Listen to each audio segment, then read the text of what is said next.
Welcome to the Wise Guides. I'm Evie. I'm your host, and I'm also a first-gen professional with over a decade of experience in corporate HR. I'm here to provide you with practical guides on how to increase your wealth and your happiness at work.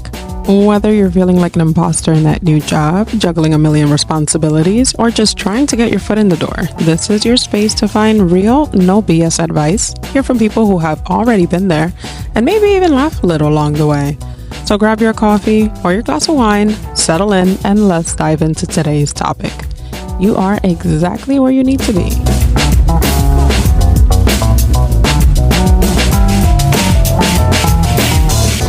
In today's episode, we're going to be talking about boundaries at work. And if you're already feeling your shoulders tense up just hearing the word boundaries, then this episode is probably for you. If the idea of saying no gives you anxiety, if you're the one that everybody comes to when something needs to get done, if your phone still rings long after your workday ends, and if you've ever had a pit in your stomach when somebody says, "Can you just help me?" then you're in the right place. Because boundaries aren't about being rude. They're definitely not about being selfish. They're about sustainability. They're about ensuring that you are managing your own energy. And honestly, they're about being able to stay in the game of corporate careers without losing your joy for it. So today we want to unpack why boundaries is so hard, especially for first generation professionals. We're going to look at some very real challenges, some mindset shifts, and more importantly, we'll get into the 5 practical strategies that you can start using right away this week to start drawing your lines with clarity and confidence. Because if you don't set boundaries, your calendar, your coworkers, and your guilt will end up doing it for you. So let's get into it.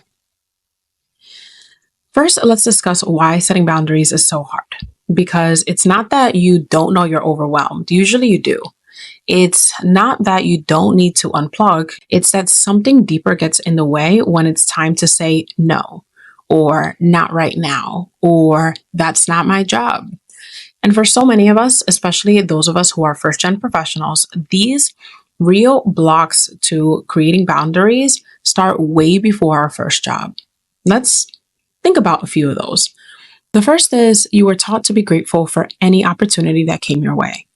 When you come from a family or a culture where stability was difficult to find, where hustle was survival, and where hard work was your ticket to making it, then saying no feels like betrayal. It feels like you are throwing away something that you were lucky to get. But the truth is, being grateful and being grounded is not mutually exclusive. You can appreciate the opportunity while still protecting your capacity. Next, you have been rewarded for being the dependable one. Yes, I am calling you out.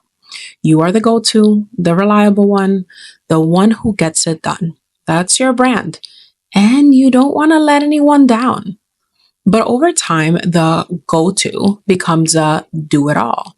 And now you're saying yes to everything because you don't want to lose that image, even if it's costing you sleep, time, or joy. Next is you're navigating imposter syndrome. So you say yes to prove that you actually belong. You volunteer for every task. You don't push back on scope creep. You think that if you don't do the most, someone will realize that you don't actually deserve to be there. Does that sound familiar? Or last, you equate being nice with being available. You're a kind, generous, and collaborative person. That's amazing. But somewhere along the way, you started believing that being a team player meant never having boundaries. And let me lovingly say this to you. Kindness and compliance are not one and the same. So what do we do about this? Let's talk about the strategies on how to set boundaries that are clear, still kind, but very effective. Strategy number 1, get clear on your values and your limits. Before you can communicate boundaries, you need to define them for yourself. Ask yourself, what drains me? When do I feel resentful? What parts of my workday make me feel most stretched? What are the hours that I actually want to work? What kinds of requests throw me off? Once you know these red flags, you can start anticipating them. And that's the first step to drawing the line before you cross it. And here's a pro tip. Use categories: time, task, communication, and energy. Write one boundary you want to set in each of those categories. Strategy 2. Practicing boundary setting language. Setting boundaries doesn't have to sound stiff or robotic. Let's work on some language that you can keep in your back pocket so that you can use it when you need it. Statement number 1. I'm at capacity right now, but I can revisit that next week. Number 2. That's not something I can take on right now, but let's find a resource who can help. Number 3. To meet that deadline, I'll need to deprioritize something else. Can we discuss what needs to shift? You don't have to say no harshly. You just have to say it clearly. Strategy 3. Set boundaries by design, not by reaction. Don't wait until you're burnt out, you're bitter, or boiling over. The best boundaries are actually proactive. Here's what that can actually look like. You can block your calendar during your lunch hour, even if you're at your desk. You can set your status on Slack or Teams to offline when you're focusing on a project. You can start your meetings with your working hours, saying, just a heads up, I sign off at 5:30 p.m. Boundaries don't have to wait until something goes wrong. Make them a part of your standard operating system. Strategy 4. Use systems that support those boundaries that you want to set. You don't always have to defend your boundaries with words. Sometimes a well-placed system does the work for you. For example, some auto responses that say, thanks for your message, I'll get back to you during work hours. Some calendar blocks titled focus time to prevent double booking and to command everybody's respect for the focus time that you desperately need. Templates for common requests so that you don't have to reinvent the wheel every time. Setting a structure helps to create some of these boundaries. The more automated your boundaries, the less emotional energy they actually require. Strategy 5. Expect resistance and hold the line. When you start setting boundaries, people might be surprised. They're used to you saying yes all the time, and they may test you, gently or maybe not so gently. But here's the thing. You don't owe access to everyone just because they're used to it. Your peace is not up for constant negotiation.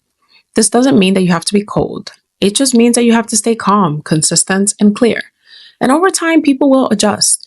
The more you communicate about the boundaries that you need to put in place, the more people will understand why these boundaries are absolutely necessary. So let's shift your mindset, because your calendar, inbox, and to-do lists don't just need management, they need mindset maintenance. The first mindset shift is saying no is not selfish, it's strategic. Every yes is a no to something else. I'm sure you've heard that before. When you say yes to an extra project, you're saying no to the rest, to family, to deep work, to your own priorities. So whenever you say yes on purpose. And whenever you say no with peace. The second mindset shift is boundaries are not walls. They are actually bridges. Boundaries don't shut people out. They show people how to best work with you. And that's not cold. That's actually leadership. The third mindset shift is you teach people how to treat you. Every time that you say yes when you actually want to say no, every time when you respond to a 9 p.m. email, every time you overextend yourself, you are reinforcing a narrative. You should get to decide if that narrative still serves you. So let's wrap this all up with a bow. Lesson number 1 is boundaries are not barriers. They are the blueprint to your sustainability so that you can actually have a long and rewarding career. Number 2, your guilt is not proof that you're doing something wrong. Sometimes we are hardwired to think this way, and we need to retrain ourselves to think differently. And lesson number 3, if you don't protect your peace, no one else will. You are the person who should be setting up these boundaries. You should create the systems that you need. Nobody knows what boundaries you need better than you. So I'll leave you with a challenge for this week. Pick one small boundary that you want to set. Just one, a really simple one. It could be turning off Slack after 6 p.m. or taking a real lunch break or saying no to that quick favor. Do it and watch what happens. And also watch how you feel.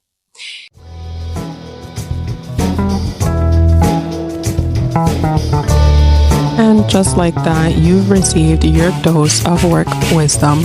I hope you're walking away with something that makes you feel a little bit more confident, a little bit more seen, and a whole lot more capable.